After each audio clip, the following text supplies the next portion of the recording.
एक और निर्णय पिछले सत्र में जिसकी चर्चा हुई थी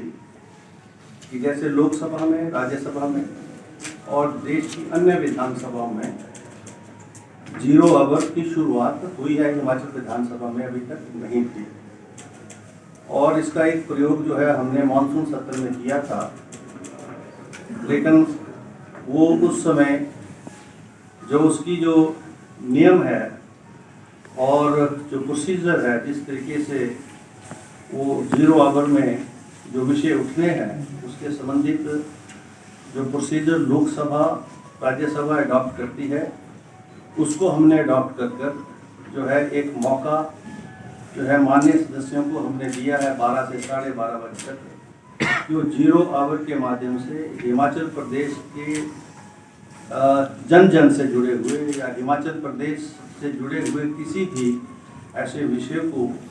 जो है वो माननीय सदन में उठा सकते हैं और उसकी सूचना पहले विधानसभा सचिवालय को देंगे। सत्र शुरू होने से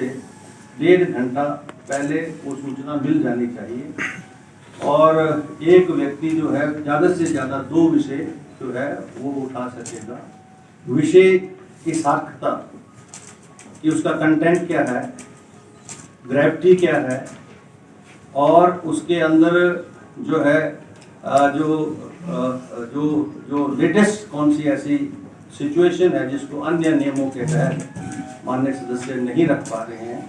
तो उसकी जो इजाज़त जो है वो मेरे द्वारा एज ए स्पीकर जो है हम देंगे और आधा घंटा तक उन माननीय सदस्यों को समय देंगे जो 2 और 3 मिनट के अंदर अंदर अपने विषय को रखेंगे। सरकार की तरफ से अगर माननीय मंत्री चाहें तो जवाब दे सकते हैं, अन्यथा विषय जो है उठता है, डिपार्टमेंट को जाता है और डिपार्टमेंट उसके ऊपर जो है जवाब उन माननीय सदस्यों को भेजता है, मतलब चर्चा नहीं होती उसके ऊपर कोई भी। This is an opportunity for the first time we are introducing in Himachal Pradesh Vidhan Sabha to provide an opportunity to the honorable MLAs so that any urgent issue, important issue, which is a public issue, they can raise by virtue of a 0 hour in the Vidhan Sabha with the permission of the chair. ये एक जो है हमने और शुरुआत की और जो बिजनेस अभी तक विधानसभा सचिवालय के पास जो हमें मिला है सत्ता पक्ष और विपक्ष से, उसमें स्टार्ट क्वेश्चंस, तारांकित क्वेश्चंस, जिनको स्टार्ट बोलते हैं, ओरली जो रिप्लाई होते हैं, वो 248 है, जिसमें ऑनलाइन 128, ऑफलाइन 120 और जो अनस्टार्ट है अतारांकित वो 68, जिसमें 32 ऑनलाइन है और 36 ऑफलाइन। जो विभिन्न नियम हैं जिसमें जो अभी तक जो सूचनाएं प्राप्त हुई हैं वो नियम 62 के अंतर्गत 5, 63 के अंतर्गत 1 और नियम 101 के अंतर्गत 5, नियम 130 के अंतर्गत जो है 3 जो है सूचनाएं प्राप्त हुई हैं। आप जानते हैं कि ये जो 4 सेटिंग्स हैं उसमें एक प्राइवेट मेंबर्स डे है, जिसमें माननीय सदस्य जो है रेजोल्यूशंस जो है वो विधानसभा सेक्रेटेरिएट को भेजते हैं, बैलेट होता है और बैलेट के बाद बिजनेस एडवाइजरी कमेटी उसको अप्रूव करती है और एक दिन प्रश्नकाल के बाद उसके लिए समर्पित होता है, वो शुक्रवार को हो रहा है। और बाकी 3 सिटिंग्स में जो बिजनेस है वो सत्ता पक्ष और विपक्ष के जो हमारे माननीय सदस्य हैं या सरकार की तरफ से कोई बिल है, विधेयक है, ये सारे जो है प्रेजेंट होते हैं और वो चर्चा में आते हैं और हम उन चर्चाओं को जो है बिजनेस जो सर्कुलेट होता है उसके माध्यम से उसको हम वहाँ पर दर्शित करते हैं। इसका ऑनलाइन तो है हमारा, यूट्यूब पर तो सारी कार्रवाई जाती है और लाइव वाला अभी तक फैसला हम ले रहे, क्योंकि लाइव विधानसभा की कार्रवाई के लिए और बजट की आवश्यकता है, क्योंकि बहुत सारे चैनल्स को हमने कांटेक्ट करने की कोशिश की तो उनका जो बजटिंग था बहुत लाखों में था। तो अभी यूट्यूब पर तो हैं हम, लेकिन हम आने वाले समय में जैसे जैसे फाइनेंशियल पोजीशन थोड़ी ठीक होगी, क्योंकि अभी तो इसकी लाइबिलिटीज भी हमने पूरी की हैं पिछले, और वो लाइबिलिटीज को 14वीं विधानसभा की नहीं है, 13वीं विधानसभा से हमने पूरी लाइबिलिटीज तैयार की है। तो हम चाहते हैं कि जैसे जो है या तो पार्लियामेंट्री अफेयर मिनिस्टर या मिनिस्ट्री जो है वहाँ से हमको फाइनेंशियल सपोर्ट दे, ताकि हम विधानसभा की कार्रवाई को लाइव भी कर सकें। सर बीजेपी के कुछ एमएलएज का जो मामला है वो आपके पास है सर, उस पर सर कब तक जो है वो डिसीजन जो है वो उस पर आ सकता है सर? वो विधानसभा के अंदर की कार्रवाई है, और वो जो है जवाब वगैरह आ चुके हैं उनके, तो वो अभी लंबित है। वो विधानसभा के अंदर की प्रोसीडिंग है, अंदर ही डिसाइड होगी। ये अक्सर चर्चा में आ रहा है, और कि इसमें जो है विंटर सेशन के अलावा इसका इस्तेमाल नहीं हो पा रहा है। तो हमने अभी जो है, वैसे तो जैसा आप जानते हैं कि हम नेवा पर आ गए, नेशनल ई विधान एप्लीकेशन, और उससे आप परिचित होंगे, क्योंकि पहले ही ये विधानसभा है जिसने ई प्रणाली को शुरू किया था। ये देश की विधानसभाओं में, लोकसभा में सबसे पहले ई विधानसभा के रूप में जाने वाली विधानसभा है, जिसकी शुरुआत उस समय के मुख्यमंत्री श्री वीरभद्र सिंह जी के समय में, और उस समय के अध्यक्ष माननीय हमारे पटेल साहब जो थे उनके समय में हुई। अब ई विधानसभा की जो मॉडल है उसको सारी विधानसभाओं ने अडॉप्ट किया, लोकसभा ने भी अडॉप्ट किया, और अब केंद्र सरकार जो पार्लियामेंट्री अफेयर मिनिस्ट्री है वो चाहते हैं कि सारी विधानसभाएं और लोकसभा राज्यसभा जो है एक ही एप्लीकेशन के माध्यम से जो है उनकी जो प्रोसीडिंग्स है वो अवेलेबल हो। तो नेवा का जो ऐप है उसके माध्यम से जो है देश भर की विधानसभाओं की जो कार्रवाई है वो एक एक व्यक्ति जो है जान सकता है घर बैठे हुए कि विधानसभा के अंदर क्या क्या हुआ है, और किस किस माननीय सदस्य ने किन किन विषयों के ऊपर चर्चा लाई है, और क्या क्या वहाँ पर संवाद हुआ है। तो ये भी पहली बार हो रहा। और ये जो हमारी विधानसभा धर्मशाला में है, जिसका जो परिसर है,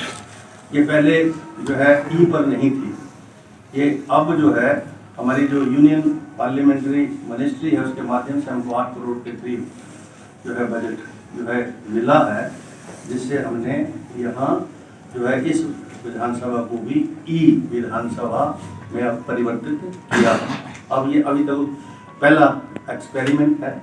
अभी कुछ इश्यूज हैं। अभी मिनिस्ट्री ऑफ जो है parliamentary affairs government of India से भी कुछ लोग आए हैं, लोकसभा से भी कुछ लोग आए हैं जो उन सारे इश्यूज को एड्रेस कर रहे हैं। हमने भी कुछ ऐसे इश्यूज लोकसभा के माध्यम से वहाँ भी रखे हैं। और जो शिमला में जो विधानसभा है, जहाँ हमारा मॉडल ई विधानसभा के रूप में सबसे पहले था, क्योंकि अब ई विधानसभा तो हमारा अपना मॉडल था, अब नेशनल अगर ई जो नेवा से जुड़ना है तो हमको सारी चीज़ें जो है वो वहाँ पर दोबारा से बदलनी होगी, सारा जो मॉडल है। तो उसके लिए भी हमने जो है 8.5 करोड़ का एक प्रपोजल जो है गवर्नमेंट ऑफ इंडिया को जो उन्होंने मांगा है हमने उनको भेजा है, ताकि लोकसभा की तर्ज पर हिमाचल प्रदेश की विधानसभा जो एक ऐतिहासिक है, और जो है क्योंकि हिमाचल प्रदेश की विधानसभा सबसे पुरानी विधानसभाओं में वहाँ संसद भी होती थी, क्योंकि जब देश आज़ाद हुआ उससे पहले भी वहाँ पर जो है सिलेक्टिव गवर्नमेंट के रूप में 1935 जो गवर्नमेंट ऑफ इंडिया एक्ट है, 1999 गवर्नमेंट ऑफ इंडिया एक्ट है, उसके माध्यम से वहाँ जो है संसद का संचालन होता था समर में। तो वही विधानसभा का परिसर आज हिमाचल विधानसभा के पास है। कुछ समय वो पंजाब के पास भी रहा, वहाँ ऑल इंडिया रेडियो भी रहा, विधानसभा का सचिवालय भी रहा। तो ये अपने आप में एक ऐतिहासिक, हम भी चाहते हैं कि उस सारे जो मॉडल जो लोकसभा में है उसके जो गैजेट्स हैं वो वहाँ पर हमारे माननीय सदस्यों को मिले, ताकि टोटल जो है ई विधानसभा का जो हमारा जो कंसेप्ट है, हम ई इसलिए जा रहे हैं ताकि पेपरलेस हो जाए, एनवायरनमेंट की दृष्टि से भी, क्योंकि जो पेपर हिमाचल प्रदेश की विधानसभा इस्तेमाल करती थी वो भी करोड़ों में था, ताकि वो पेपर जो है बनता भी पेड़ों के से ही है, तो जंगल का कटान बंद हो और पर्यावरण का संरक्षण हो, सारी प्रणाली जो है ई पर आए। अब तो डिजिटलाइजेशन की बात हो रही है देश भर में, तो माननीय प्रधानमंत्री जी का जो है एक ये जो है विशेष कार्यक्रम है और मेरा ख्याल है पीएमओ भी इसको मॉनिटर कर रहा है नेवर को। तो हम ये चाहते हैं कि जो लेटेस्ट जो ये प्रणाली है उससे हिमाचल प्रदेश भी जुड़े और ये परिसर जो है इसका अधिक से अधिक इस्तेमाल हो। उसके लिए सीपीए में अभी एक अधिवेशन हुआ था दिल्ली में हमारा, जब लोकसभा चुनावों के बाद पहला अधिवेशन, जिसमें देश भर के स्पीकर और लोकसभा के स्पीकर, राज्यसभा के चेयरमैन और वाइस चेयरमैन उसमें उपस्थित थे। ये निर्णय लिया गया है कि युवा सांसद हो, पंचायती राज जो संस्थाएं हैं उनके जो चुने हुए प्रतिनिधि हैं वो भी जो है विधानसभाओं में जो है संसद के माध्यम से वही मुख्यमंत्री, वही स्पीकर, नेता प्रतिपक्ष के रूप में, मंत्रिपरिषद के सदस्यों के रूप में जो है वहाँ पर चर्चा करें और चर्चा करने के बाद हिमाचल प्रदेश के जो विषय हैं किस प्रकार से उन विषयों के ऊपर उनका क्या मत है जो है उन जो है इन ये जो आयोजन है इससे पता लगे। तो उसके लिए भी हम जो है आने वाले समय में युवा सांसद यहाँ हो, पंचायती राज से चुने हुए जो प्रतिनिधि हैं उनका सम्मेलन यहाँ पर हो और जो हमारी अर्बन बॉडीज़ हैं उनके जो काउंसलर्स हैं वो भी यहाँ पर, या मेयर्स वगैरह जो हैं, जो कमेटी के प्रेसिडेंट वगैरह हैं वो भी सम्मेलन कर सकते हैं। वो इसलिए किया जा रहा है ताकि विधानसभा मात्र सीमित ना रहे एक चुने हुए प्रतिनिधियों तक, क्योंकि बहुत सारे लोगों ने संविधान तो पढ़ा, एग्जीक्यूटिव पढ़ा, लेजिस्लेचर पढ़ा, जुडिशरी पढ़ा, पर उनकी फंक्शनिंग क्या है, किस प्रकार से लेजिस्लेचर फंक्शन करता है और ये आम व्यक्ति तक पहुँचे, जन जन तक पहुँचे, जो है उस दृष्टि से ये उपयोगी होगा। और वैसे तो हिमाचल विधानसभा में हमने प्रयास किए पिछले जो है 2 वर्षों से कि स्कूल के बच्चे ज़्यादातर जो है प्रोसीडिंग्स देखने के लिए आए हैं और शिमला में बहुत सारे स्कूलों के बच्चे जो हैं वहाँ आए हैं, विश्वविद्यालयों के बच्चे आए हैं, प्राइवेट यूनिवर्सिटी के बच्चे आए हैं। यहाँ भी हमने इजाज़त दी है कि बच्चे जो हैं ज़्यादातर विधानसभा की कार्रवाई को देखें ताकि भविष्य तो वही है देश का। अगर आप ये वीडियो YouTube पर देख रहे हैं तो हमारे चैनल को सब्सक्राइब करें और बेल आइकन को दबाना ना भूलें। अगर आप Facebook पर ये वीडियो देख रहे हैं तो हमारे पेज को लाइक करें।